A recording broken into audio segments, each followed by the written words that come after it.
Hello বন্ধুরা, explain গাইডের আরেকটি অসাধারণ এক্সপ্লেন ভিডিওতে আপনাদের সবাইকে স্বাগত জানাচ্ছি। আজকে আমরা ফেয়ারিল্যান্ডের পার্ট 3 নিয়ে এক্সপ্লেন করব। এক্সপ্লেনটি ভালো লাগলে অবশ্যই চ্যানেলটিকে সাবস্ক্রাইব করবেন এবং পাশের থাকা বেল আইকনটি অল অপশনে ক্লিক করে দেবেন। লাস্ট এপিসোডে আমরা দেখতে পাই জিয়াং বাইজিকে মারার জন্য তার তরোয়ালটা বার করছিল, কিন্তু তখনই লিফটের মধ্যে অন্য আরেকটা মহিলা ঢুকে পড়ে। সেই কারণে সেইখানে তাদের আর ফাইটিংটা হয় না। এরপরে তারা একটা খোলা জায়গায় যায় যেখানে গিয়ে তারা ফাইট করতে পারবে। সেইখানে গিয়ে জিয়াং বাইকিকে তার জাদু দিয়ে কাবু করার চেষ্টা করে, কিন্তু সে জানতো না বাইকি কোনো সাধারণ স্পিরিট নয় এবং অন্যদিকে তার কাছে সাওজুর ব্রেসলেটটাও রয়েছে। সেই কারণে সে জিয়াংকেও হারিয়ে দেয় এবং সেই জিয়াংকে আবার ওয়ার্নিং দেয় এরপরে যাতে আমার সাথে তোমার দেখা না হয়। এইটা বলে যখন সে সেখান থেকে চলে যায় তখন জিয়াং সাইকেল নিয়ে তার পেছন করতে শুরু করে এবং যখন এটা বাইকি দেখতে পারে তখন তার জাদু দিয়ে তাকে রাস্তা থেকে সরিয়ে দেয় এবং অন্যদিকে আলী তাকে একটা সুপার মার্কেটে চোরের দায়ে ফাঁসিয়ে দেয়। যখন সিকিউরিটি গার্ড তাকে ধরতে আসে তখন উল্টে সেই তাদের মারতে শুরু করে এবং তখনই সেখানে ওয়াং এসে তাকে ছাড়িয়ে নিয়ে যায়। আসলে এইখানে ওয়াং এর সাথে সবারই সম্পর্ক ভালো। ওয়াং বাইরে এসে তাকে বোঝায় পৃথিবীতে থাকতে হলে পৃথিবীর মতো আদব কায়দা তাকে শিখতে হবে। অন্যদিকে আমরা জিয়াকে দেখতে পারি তার বাড়িতেও কিছু গুন্ডা চলে এসছে,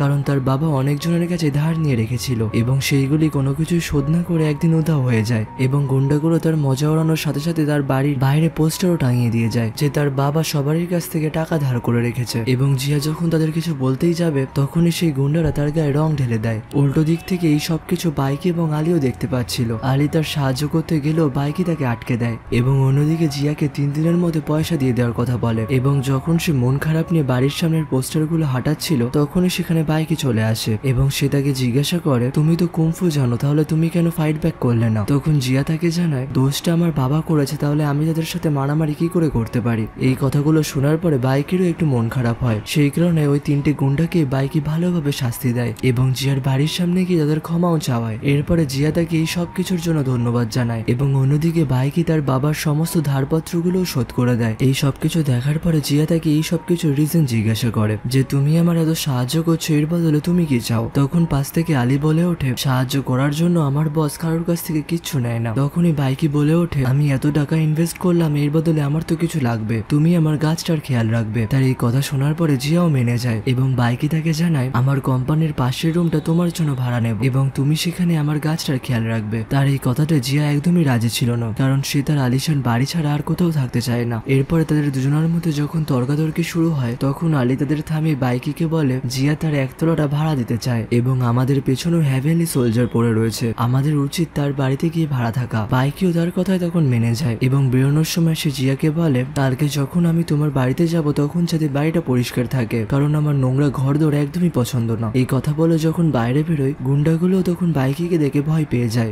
এরপরে বাইকি জিয়ার গালে রঙের দাগ দেখে সেটি মুছতে যায়, কিন্তু জিয়া পেছনে সরতে গিয়ে স্লিপ কেটে পড়ে যাচ্ছিল। তখনই বাইকি তাকে ধরে নেয় এবং তারা একে অপরের খুব কাছাকাছি চলে আসে। এটা দেখে আলিও অবাক হয়ে যায়, কারণ আজ পর্যন্ত বাইকি একটা মেয়েকেও টাচ করেনি। এরপরে বাড়িতে আসার পরে বাইকি তার সম্পর্কেই ভাবতে থাকে, কারণ সে একমাত্র প্রথম মানুষ যে যার উপর বাইকের জাদু কাজ করছে না। অন্যদিকে আমরা জিয়াকে দেখতে পারি সেও বাইকের সম্পর্কেই ভাবছে এবং ভাবতে ভাবতে তার কাজ করার কথা মনে পড়লে সে কাজ করতে শুরু করে দেয় এবং ঘর দৌড় চমকানোর পরে সে ঘুমিয়ে পড়ে। পরের দিন সকালবেলা জোরে জোরে আওয়াজের কারণে তার ঘুম ভেঙে যায় এবং ঘুম থেকে উঠে দেখে বাইকের সমস্ত জিনিসপত্র ঘরের মধ্যে এদিক ওদিক করছে এবং জিয়ার সমস্ত জিনিস ঘর থেকে স্টোর রুমে চলে যাচ্ছে। এইসব দেখে জিয়া যখন বাইকিকে বলতে যায় তখন বাইকি তাকে বলে যে কন্ট্রাক্টটা আমি তোমাকে দিয়েছিলাম সেখানে পরিষ্কার লেখাই ছিল আমি চাইলেই তোমার জিনিসপত্র সরাতে পারি। এইটা শোনার পরে জিয়া আর কোনো কিছুই বলতে পারে না। তখনই তার কলেজ থেকে ফোন আসার কারণে সে কলেজে চলে যায় এবং সেই কলেজের লাইব্রেরিতে জিয়াংও এসেছিল মানুষের জীবনের সম্পর্কে পড়ার জন্য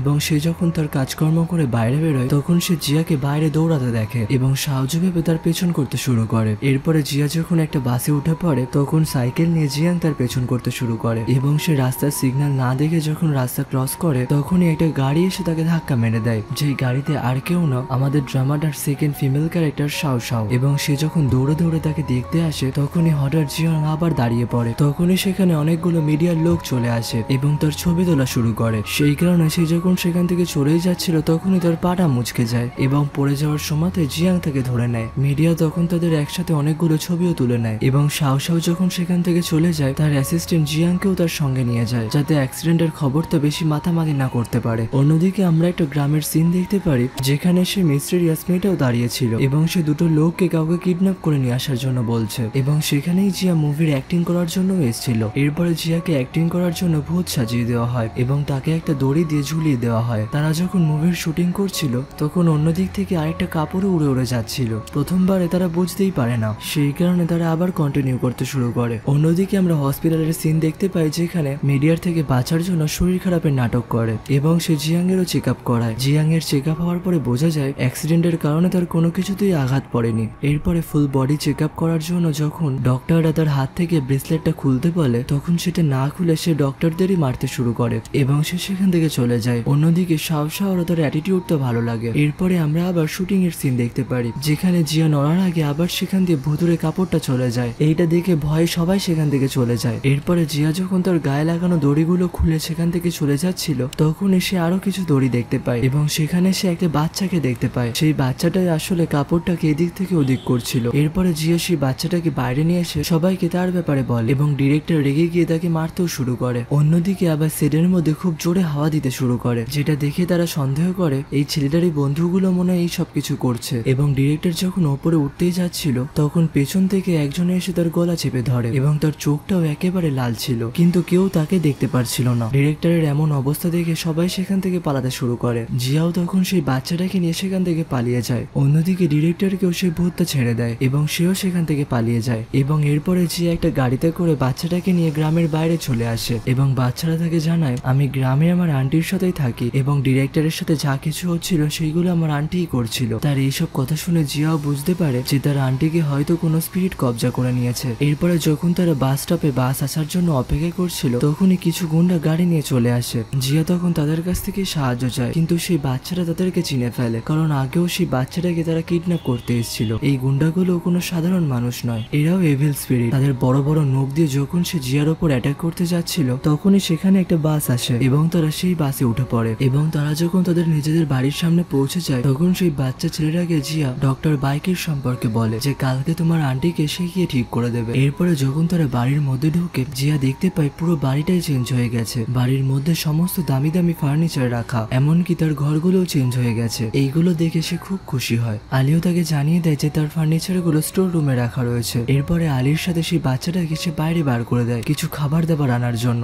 এরপরে বাইকের যেহেতু ঘুমাতে যাওয়ার টাইম হয়ে গেছিল সেই কারণে সে জিয়ার কোনো কথাই শুনছিল না, কিন্তু অন্যদিকে জিয়াও তার বেডরুমের গেটের সামনে দাঁড়িয়ে থাকে। বাইকে যখন তার খুব কাছাকাছি চলে যায় তখনও সে সরে না, সেই কারণে সে তার কথা শুনতে বাধ্য হয় এবং সে তাকে সেই বাচ্চা ছেলেটার আন্টির সম্পর্কে বলে যে তার আন্টি যে স্পিরিট এটা নাও হতে পারে, তার আন্টির কোনো রোগও হতে পারে, তোমাকে কালকে আমার সাথে সেই গ্রামে যেতে হবে। কিন্তু বাইকে তার কোনো কথা শুনতেই রাজি ছিল না। জিয়া জোর করলেও যখন সে শোনে না তখন সে তার বেডরুমে ঢুকে পড়ে এবং তার বিছানাতে শুয়ে পড়ে। বাইকে তখন আবারও তার কাছে চলে আসে এবং তাকে কোলে তুলে বাইরে সোফাতে শুয়ে দেয়, কিন্তু তখনও সে বাইকে সেখান থেকে যেতে দেয় না এবং তার জামাটা জোরে ধরে টানার জন্য আবার সে জিয়ার গায়ে পড়ে যায়। এবং তখনই আলী বাচ্চাটাকে নিয়ে সেখানে আসে। তাদের এমন অবস্থায় দেখতে পেয়ে আলী তাদের জিজ্ঞাসা করে আমরা কি ভুল টাইমে চলে এসেছি? তখন তারা দুজনেই একসাথে না বলে চাচায়। এরপরে বাচ্চাটা জিয়ার কাছে জিজ্ঞাসা করে কালকে কি ডক্টর আমাদের সাথে গ্রামে যাবে? তখন জিয়াও তার কথা হ্যাঁ বলে। এবং অন্যদিকে আমরা বাইকে দেখতে পারি তার ঘুমই আসছিল না। সে যতবারই সাহসের কথা মনে করতে যাচ্ছিল ততবারই জিয়ার সাথে ঘটে যাওয়া রোমান্টিক সিনগুলো তার মাথায় আসছিল এবং সে বুঝতেও পারছিল না এতদিন পরে তার সাথে এইসব কেন হচ্ছে। আর এর সাথেই আমাদের এই এপিসোডটার এখানেই সমাপ্তি ঘটে। এপিসোডটির এক্সপ্লেন যদি ভালো লেগে থাকে অবশ্যই চ্যানেলটিকে সাবস্ক্রাইব করবেন এবং পাশের থাকা বেল আইকনটি অল অপশনে ক্লিক করে দেবেন এবং কমেন্ট করে জানাবেন এক্সপ্লেনটি কেমন লাগলো। আবার দেখা হবে পরের ভিডিওতে। সবাই ভালো থাকবেন, সুস্থ থাকবেন, টাটা।